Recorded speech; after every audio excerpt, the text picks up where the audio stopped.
There we go. I don't know how to use the camera. Anyway, there we go. So, on to question 3, component 3, mock 1. We've got some pictures of leaves here. Recognise the ligustrum, we've drawn that. So it says, wide variation in the rate of water loss. So this question is about transpiration from different plant species, often due to structural features of the leaf. The photomicrographs show sections of privet, this is the one that we drew, and the leaf of a pine. What do we know about pine trees? They've got needles. Okay, so we've got a cross section. We can see we've got guard cells labelled. We've got the lower epidermis, spongy mesophyll, palisade, upper epidermis, and this looks a whole lot different. So we've got this sort of epidermis around here, and then we've got all this stuff in the middle, so it's really, really different from a normal leaf. We've got some beautiful slides actually if you wanted to look at them. Gorgeous, purple and green, stained obviously. So if we look at the detail of the stomata, we've got the lower epidermis now, the epidermis there, because it's a needle obviously, no lower and upper. And then we've got this sort of gap here leading into an airspace, whereas here it's sort of straight the way across and the airspace underneath. So use the photomicrographs, so you need to refer to them, to explain why less water vapour is lost through the stomata of pine species than through ligustrum. So if we look at this, what have we learnt? Well, we've learnt, so you should be running through all the sort of roll leaves, blah, blah, blah, blah, blah. But here we're looking at sunken stomata. So, sunken stomata in pine leaves. It just makes it clear what we're talking about. Means that water vapour, which is better than moistness, builds up in the pits.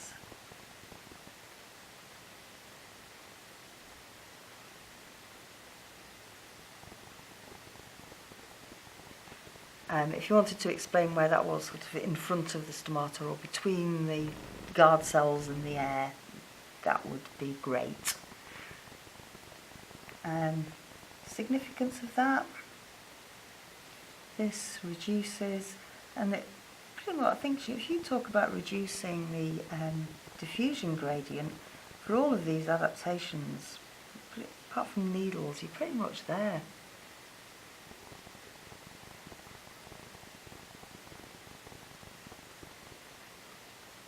Should probably put a "the" in there. So it reduces the diffusion gradient between the leaf and the air. Therefore, ooh, lovely big long sentence. I'm trying to aim for 3 marks. I am going to just keep writing. Therefore, the rate of transpiration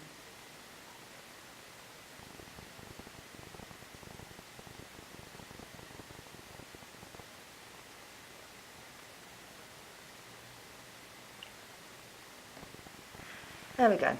So obviously you could do this the opposite way round. So you could say, you know, the ligustrum has no pits, or the guard cells are closer to the surface. Water vapour therefore doesn't build up in front of the guard cells, and therefore it can be blown away more easily, or it removes the diffusion shells, and that would gain you at least 2 of the marks. But it does ask about the stomata of the pine rather than the ligustrum. Okay, so an investigation was carried out into the distribution of stomata on the lower surface. So this is an experiment that you've done, and we've got a picture taken down the microscope. Describe how the investigation, so this is your sort of your 4-point plan that you should have for every one of the practicals in your practical book. A little 4-point, what did we do? So,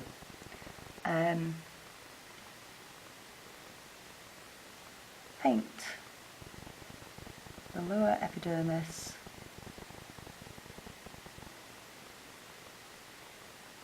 with clear nail polish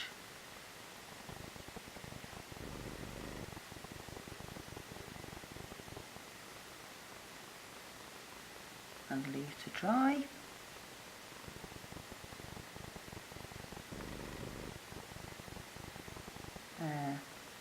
Put the nail polish impression. Don't want to go into all the details of peeling. Put and peel afterwards. On a slide and observe using a microscope.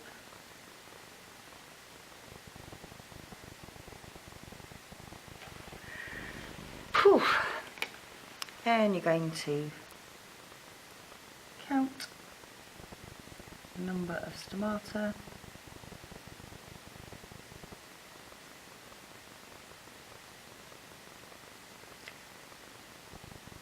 In a given area. This is a really similar question. And then lastly, repeat. So a mean, average, and be calculated.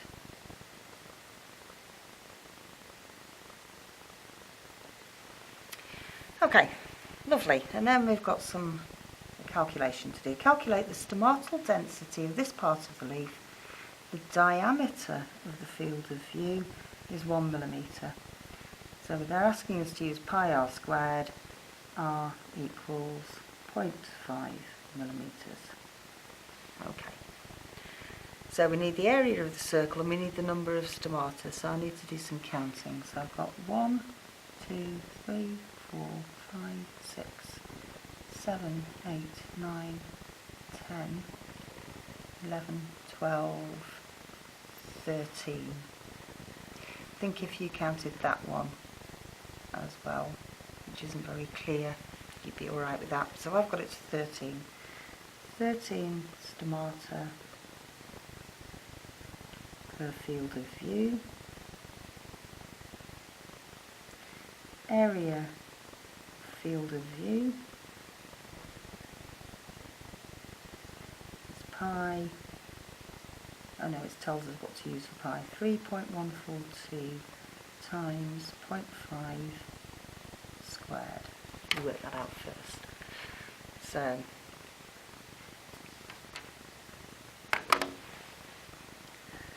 I've got 3.1, no, I'll just do the 5 squared. My calculator's useless. 0.5 times 0.5, with no squared button on it.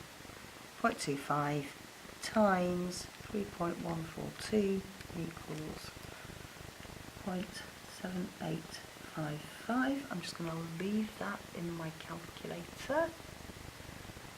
And then I'll need to put it on the bottom one time. So 13 divided by the area, 0.7855 equals, so I've got 13 over,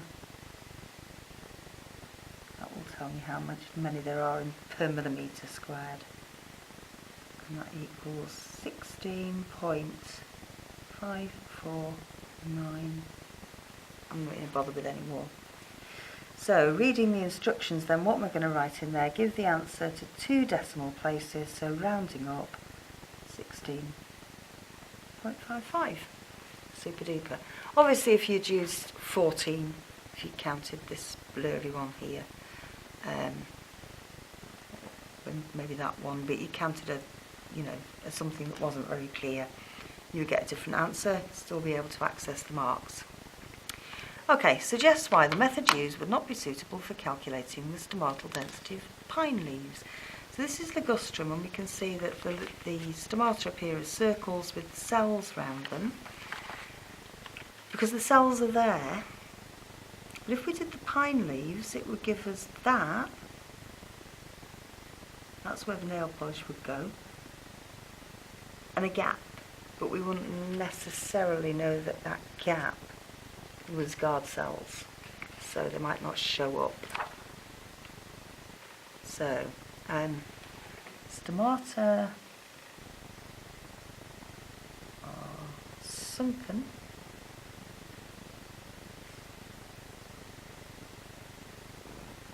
in pine and may not show up. Seems to be getting easier. The table below shows the mean number of stomata on the upper and lower surfaces from 2 different species, labelled A and B. So, it's not rocket science, is it? This is big, lots of stomata, more on the bottom than the top, and this is lower. So, which one's likely to live in the driest environment? And again, explain, give a reason, why do you think that? So, species A, as it has the lowest number of stomata,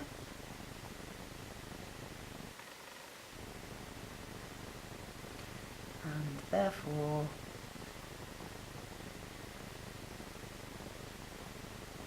will not lose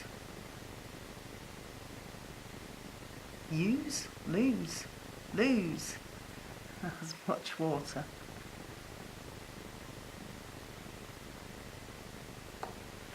Super duper.